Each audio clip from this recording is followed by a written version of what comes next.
वर्तमान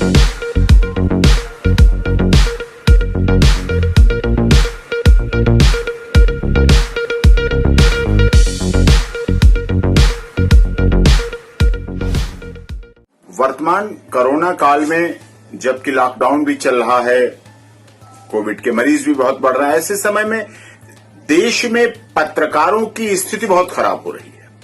उनके ऊपर बहुत एक तरह से दमन सा चल रहा है शासन, प्रशासन और पुलिस का। इस बात की शिकायतें पूरे देश से मेरे पास आ रही हैं। अगर मैं चर्चा करूं आज की बात, तो आज जगदीश परमार जी जो उज्जैन के क्राइम रिपोर्टर हैं और उन्होंने से बात हुई मेरी, तो उन्होंने बताया कि राजेंद्र रावत जो कि पत्रकार है उज्जैन में माधवनगर पुलिस स्टेशन में, वहां के डॉक्टरों ने उनके खिलाफ एफआईआर करा दी, सरकारी काम में बाधा की। जबकि बात ये साफ तौर पे है कि वो अपनी रिपोर्टिंग कर रहे थे। हाँ, एक मरीज को जमीन पे सड़क पे लिटाल रखा है, उसकी रिपोर्टिंग वो नहीं करेंगे, वो नहीं दिखाएंगे तो कौन दिखाएगा। इसी तरह की घटना अलीगढ़ में हुई।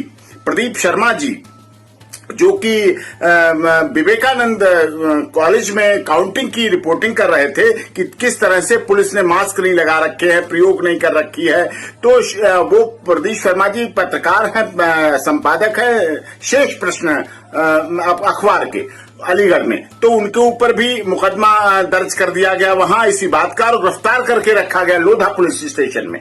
कितना बड़ा अन्याय हो रहा है, जबकि पत्रकार हमारे चौथा स्तंभ है लोकतंत्र के, और वो कितना रिस्क लेकर कोरोना में जाके जनता की आवाज के प्रतिनिधि के रूप में दिखाते हैं। और ये बात मैंने जब सुप्रीम कोर्ट में अभी कल और परसों लगातार याचिकाओं की सुनवाई हो रही थी, तो मैंने ये बात माननीय सर्वोच्च न्यायालय में भी, जहां ट्रिपल बेंच सुनवाई कर रही थी, उनके सामने भी इस बात को रखी। तब उन्होंने कहा, मैंने कहा कि झूठे केस रजिस्टर्ड हो जाते हैं, जो बात सोशल मीडिया कहीं कहीं किसी माध्यम से चली जाए।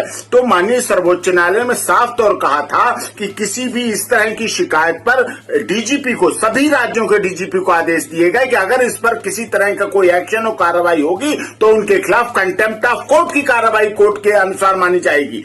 इस तरह की बात कहने के बाद भी माननीय सर्वोच्च न्यायालय कह रहा है, हमारा देश का संविधान कह रहा है, कानून कह रहा है कि चौथा स्तंभ है, अगर उनकी बात नहीं आ जाएगी। मीडिया तो सूर्य की तरह है, जब पहुंचेगी तो बुराइयां दूर होंगी, बीमारी दूर होगी, अपराध खत्म होंगे, वो चीज सामने रखते हैं। और इस तरह की ऐसी बात आने के बाद उनके ऊपर, चाहे उज्जैन की बात हो, माधवनगर की हो, चाहे अलीगढ़ थाने की बात हो, लोधा थाने की बात हो, प्रदीप शर्मा जी की बात